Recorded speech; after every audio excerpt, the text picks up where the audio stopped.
Thank you, Senator Parent. Good afternoon, everyone. I'm Dr. Michelle Au, and I'm a member of the Georgia House of Representatives serving the 50th District, which is Johns Creek and a little bit of Alpharetta.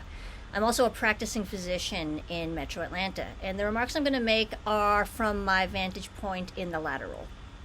So, as we heard, since the Alabama Supreme Court ruling that essentially paralyzed the practice of IVF and assisted reproductive care in our neighboring state, I've had a lot of questions from patients and also from my colleagues. And that question is, could that happen here?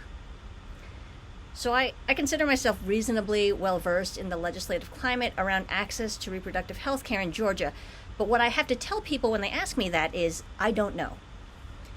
Here's what I do know.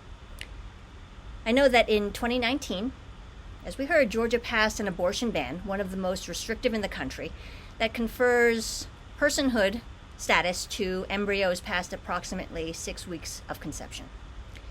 This bill, which by the way was never designed to be enforced as it was passed at a time when Roe v. Wade still stood, this law is rife with ambiguity, with inconsistencies, and problems resolving its political intent with medical best practices. Then fast forward to June 2022, the Dobbs decision came down that summer, and patients across America lost the constitutional right to abortion access that we'd relied on for nearly half a century. By that July, Georgia's 6-week ban was enforced with immediate effect, as it has been since.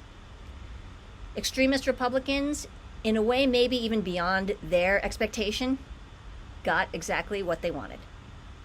But it was not enough.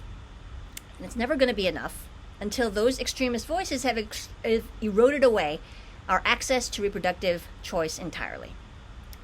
Because what we've seen since Georgia's 6-week abortion ban passed in 2019 is attempts to roll back our access to medication abortion, making it even more difficult and more aversive for our patients to access those medications, even as we face one of the worst healthcare shortages the state has ever seen.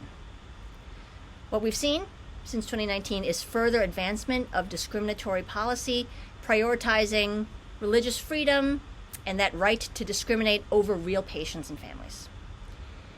And what we've seen is a continued push towards defining personhood from the moment of conception, which would, in the language of HB 604, assert that the products of conception, even from the single cell stage, would be, and I quote, this is from the bill,